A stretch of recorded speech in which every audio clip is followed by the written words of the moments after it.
Hello दोस्तों, आज मैं सीता जी और हनुमान जी के बीच में जो संवाद स्थापित होता है अशोक वाटिका पहुंचते साथ, उसके संदर्भ में चर्चा आपसे करूंगा कि सीता जी मन ही मन कहने लगी, क्या करूं, विधाता ही विपरीत हो गए। ना आग मिलेगी, ना पीड़ा मिलेगी मिटेगी। आकाश में अंगारे प्रकट दिखाई दे रही हैं, परंतु पृथ्वी पर एक भी तारा नजर नहीं आता।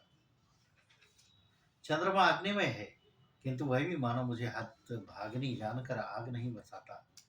हे अशोक वृक्ष, मेरी विनती सुन, मेरे शौक को हर ले और अपना अशोक नाम सत्य कर। तेरे नए नए कोमल पत्ते अग्नि के समान है। अग्नि दे, विरह रोग का अंत मत कर।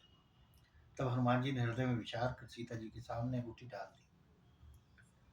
मानो अशोक ने अंगारा दे दिया। सीता जी ने हर्षित होकर उठकर उसे हाथ में ले लिया। तब उन्होंने राम नाम से अंकित अत्यंत सुंदर एवं मनोहर अंगूठी देखी। अंगूठी को पहचान कर सीता जी आश्चर्यचकित होकर उसे देखने लगी और हर्ष तथा विषाद से हृदय में अकुला उठी।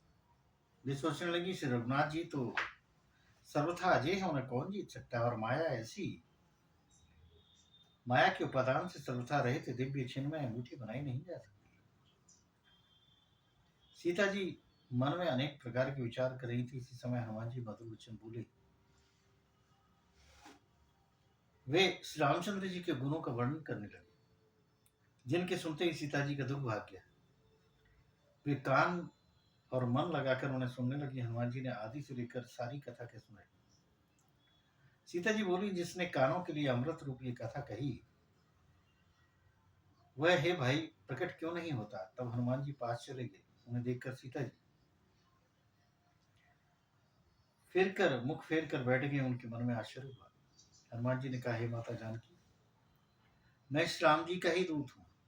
हे करुणा निधान की सच्ची शपथ करता हूँ, हे माता, यह अंगूठी मैं ही लाया। श्री राम जी ने मुझे आपके लिए यह सावधानी निशानी पहचान के रूप में दी है। सीता जी ने पूछा, नर वानर का संग कहो कैसे हुआ। तब हनुमान जी ने जैसे संग हुआ था वह सारी कथा कही। हनुमान जी के प्रेम युक्त वचन सुनकर सीता जी के मन में विश्वास उत्पन्न हो गया। उन्होंने जान लिया कि यह मन वचन और कर्म से कृपा सागर श्री रघुनाथ जी का ही दास है। भगवान का सेवक जानकर अत्यंत गाढ़ी प्रीति हो गई। नेत्रों में जल भर आया और शरीर अत्यंत पुलकित हो गया। उन्होंने कहा, हे तात, मेरे सागर में डूबती हुई मुझको तुम जहाज हुए। मैं बलिहारी जाती हूँ। छोटे भाई लक्ष्मण जी सहित खल के शत्रु सुखधाम प्रभु का कुशल मंगल कहो। श्री रघुनाथ जी तो कोमल हृदय और कृपालु हैं, फिर हे भगवान उन्होंने किस कारण ये निष्ठुरता धारण कर ली। सेवक को सुख देना उनकी स्वाभाविक वान है। ये श्री रघुनाथ जी क्या कभी मेरी भी याद करते हैं। हे तात, क्या कभी उनके कोमल सांवले अंगों को देखकर मेरे नेत्र शीतल होंगे। मुंह से वचन नहीं निकलता, नेत्रों में विरह के आंसुओं का जल भराया। बड़े दुख से बोली, हे नाथ, आपने मुझे बिल्कुल ही भुला दिया। सीता जी को विरह से व्याकुल देखकर हनुमान जी कोमल और विनीत वचन बोले। उन्होंने कहा, हे माता, सुंदर कृपा के धाम प्रभु भाई लक्ष्मण के सहित कुशल में, परंतु आपके दुख से दुखी है माता, मन में ग्लानि न मान। रामचंद्र जी के हृदय में आपसे दुगना प्रेम है। हे माता, अब धीरज धर कर श्री रघुनाथ जी का संदेश सुनिए। ऐसा कहकर हनुमान जी प्रेम से गदगद हुए। उनके नेत्रों में जल भर आया। वे बोले, श्री रामचंद्र जी ने कहा है कि हे सीते, तुम्हारे वियोग में मेरे लिए सभी पदार्थ प्रतिकूल हो गए। वृक्षों के नए नए कोमल पत्ते मानो अग्नि के समान, रात्रि के समान, चंद्रमा सूर्य के समान। मन का दुख कह डालने से भी घट जाता है, पर कहूं किससे, ये दुख कोई जानता नहीं। ये प्रिय मेरे और तेरे प्रेम का तत्व एक मेरा मन ही जानता है। उन्होंने आगे कहा, और वह मन सदा तेरे पास ही रहता है। बस मेरे प्रेम का सार इतने में ही समझ ले। प्रभु का संदेश सुनते ही जानकी प्रेम में मग्न हो गई। उन्हें शरीर की सुध न रही। हनुमान जी ने कहा, हे माता, हृदय में धैर्य धारण करो और सेवकों को सुख देने वाले श्री राम जी को स्मरण करो। श्री रघुनाथ जी की प्रभुता को हृदय में लाओ और मेरे वचन सुनकर कायरता छोड़ दो। राक्षसों के समूह पतंगों के समान और श्री रघुनाथ जी के बाण अग्नि के समान है। हे माता, हृदय में धैर्य धारण करो, राक्षसों को जला ही समझो। हे माता, मैं रामचंद्र जी यदि खबर पाई होती तो विलंब न करते। हैं जानकी जी, राम बाण रूपी सूर्य के उदय होने पर राक्षसों की सेना रूपी अंधकार कहाँ रह सकता है।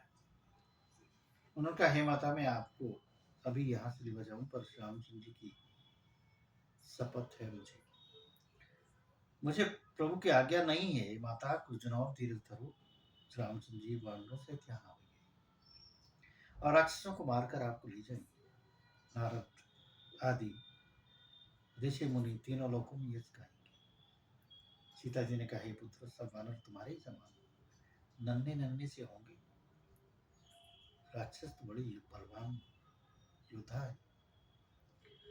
अतः मेरे हृदय में बड़ा भारी संदेह हो रहा है कि तुम जैसे बंदर राक्षसों को कैसे जीतेंगे।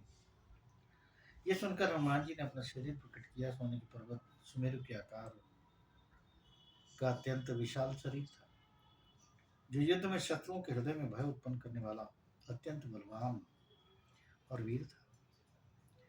उसे देखकर सीता जी के मन में विश्वास हुआ। हनुमान जी ने फिर छोटा रूप धारण कर लिया और कहा, हे माता, सुनो, वानरों में बल बुद्धि नहीं होती, परंतु प्रभु के प्रताप से बहुत छोटा सब विग्रहों को खा सकता है।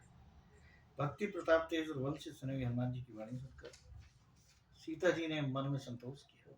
उन्होंने श्री राम जी के प्रिय जानकर हनुमान जी को आशीर्वाद दिया कि हे तात, तुम बल और शील के निधान हो। हे पुत्र, तुम अजर, अमर और गुणों के खजाने हो। श्री रघुनाथ जी तुम पर कृपा करें, प्रभु कृपा करें।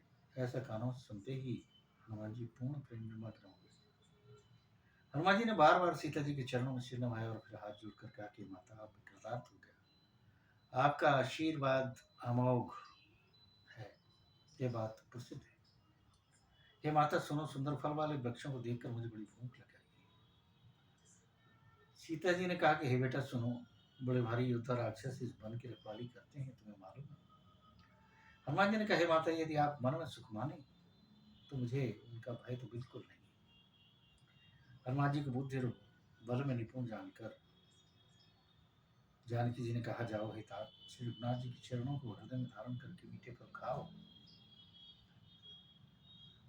वे सीता जी को सेना वक्त चले और बाग में घुस गए। फल खाए और वृक्षों को तोड़ने लगे।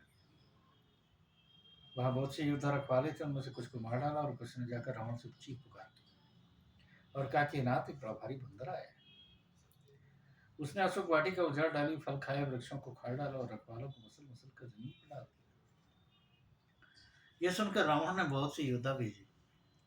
उन्हें देखकर हनुमान जी ने गर्जना की। हनुमान जी ने सब राक्षसों को मार डाला।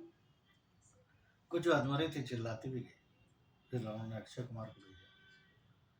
वह असंख्य श्रेष्ठ योद्धाओं को लेकर चला। उसे आते देखकर हनुमान जी ने एक वृक्ष हाथ में लेकर ललकारा और उसे मारकर महाध्वनि से घर चला।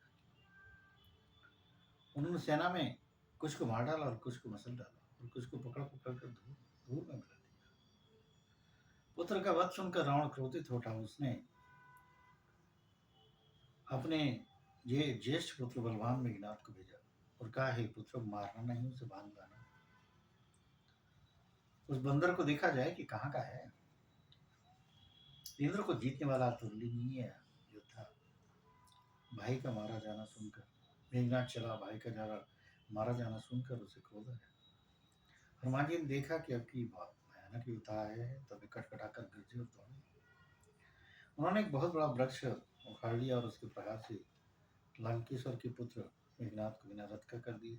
उसके साथ जो बड़े बड़े योद्धा थे उनको पकड़ पकड़ कर हनुमान जी ने मसलने लगे। उन सबको मारकर फिर मेघनाथ से लड़ने लगे। ऐसा लगा मानो दो गजराज भिड़ गए। हनुमान जी ने उसे खूंसा मारकर वृक्ष पर जा चढ़े, उसको क्षण भर के लिए मूर्छा। फिर उठकर उसने बहुत माया रची, परंतु पवन के पुत्र उससे जीते नहीं जाते। अंत में उसने ब्रह्मास्त्र का संधान किया। तब हनुमान जी ने मन में विचार किया कि ब्रह्मास्त्र को नहीं मानता तो उसकी अपार महिमा मिल जाएगी। उसने हनुमान जी को ब्रह्मांड मारा। इसके लगते ही वृक्ष के नीचे गिर पड़े। जब उसने देखा कि हनुमान जी मूर्छित हो गए तो वह उनको नागपाश में बांध कर ले गए। शिव जी कहते हैं कि हे भवानी सुनो, उनका नाम जप कर ज्ञानी विवेकी मनुष्य संसार जन्म मरण के बंधन में को काट डालते हैं। उनका दूत कहीं बंधन में आ सकता है, किंतु प्रभु कार्य के लिए हमारे स्वयं को यानी कि अपने